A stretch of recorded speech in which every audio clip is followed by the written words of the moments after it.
Kuwait अंतर्राष्ट्रीय हवाई अड्डे पे हुए ईरान के भीषण हमले में उज्जैन के मंजूर अहमद की मौत के बाद राज रॉयल कॉलोनी स्थित उनके घर में कोहराम मचा हुआ है। परिजनों का रो रो कर बुरा हाल है। नियति की मार देखिए कि महाकालेश्वर मंदिर विस्तारीकरण के दौरान मंजूर अहमद का आशियाना टूट गया था, जिसके बाद उन्होंने जैसे तैसे राज रॉयल कॉलोनी में नया मकान लिया और परिवार का जीवन यापन कर रहे थे। पिछले 30 सालों से कुवैत में रहकर पाई पाई जोड़ रहे मंजूर अपनी भांजी की शादी में शामिल होने के लिए घर आ रहे थे, जिसको लेकर वे बड़े खुश भी थे, लेकिन रास्ते में ही वे इस भयानक युद्ध की बलि चढ़ गए। इस बीच ताजा अपडेट यह है कि कुवैत स्थित भारतीय दूतावास एम्बेसी ने मंजूर अहमद के पार्थिव शरीर को भारत भेजने की प्रक्रिया शुरू कर दी है। शव को हवाई मार्ग से गुजरात के अहमदाबाद तक पहुंचाने में दूतावास परिवार की मदद कर रहा है। हालांकि आर्थिक तंगी से जूझ रहे पीड़ित परिवार के सामने अब एक नया संकट खड़ा हो गया है। दुखी परिवार का कहना है कि अहमदाबाद से पार्थिव शरीर को उज्जैन लाने की आर्थिक क्षमता उनकी नहीं है।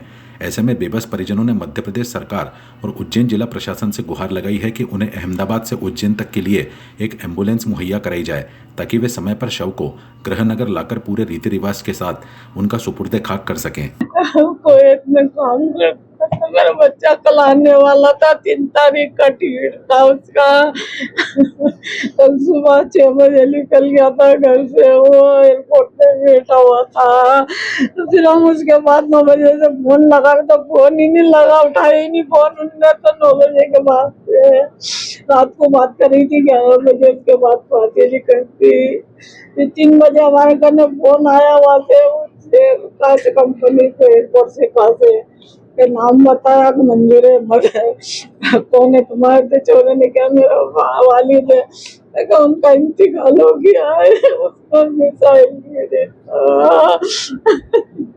हमारा तो कोई भी नहीं है।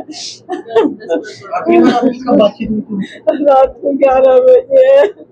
उसके पहले कब आए थे? अभी नो अगले साल जून में आया था। जी पापा की कल फ्लाइट थी और इंडिया आ रहा था। वो टेलर काम करते थे कुवैत में 30 साल से। वो उनकी फ्लाइट थी जो, तो हमें मालूम पड़ा वहाँ पर कि एयरपोर्ट पर हमला हुआ है। तो हमने उनको कॉन्टैक्ट करने की कोशिश करी, तो फ़ोन उठा रहा था हमारा वो। तो फिर हमने जो उनके कुवैत में जो भी उनके दोस्त वगैरह थे उनको फ़ोन लगा, तो उन्होंने बोला कि ठीक है हम जाकर देखते हैं कुवैत एयरपोर्ट पर आके। वो भी गए तो उनको कोई खबर नहीं मिली कुछ भी। जब मजा कर रहे थे इतने में अभी दिन कल दोपहर 3 बजे एम्बेसी से फ़ोन आया था कुवैत की। तो एम्बेसी वाला ने हमारा नाम पूछा, कुछ पूछा, नाम बताया उनका। तो फिर उन्होंने बताया कि आपका इंतकाल हो गया, आपके पापा का यहाँ पे।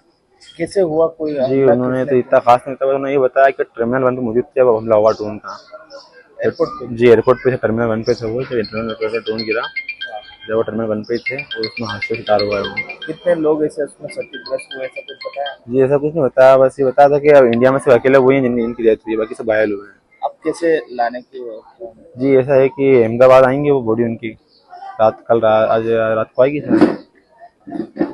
कब अंतिम संस्कार अभी हम जहाँ पहुँचते हिसाब से देखेंगे क्या करना है। सरकार को मदद कर रही है? जी हमारा यही है कि कलेक्टर साहब हमारे को माता का एम्बुलेंस की सहायता प्राप्त कर दें, वहाँ से माता डेड बॉडी लाने के लिए हमारे। क्या नाम है? मेरा नाम मोहम्मद अनस है। आप पापा का नाम? मंजूर अहमद।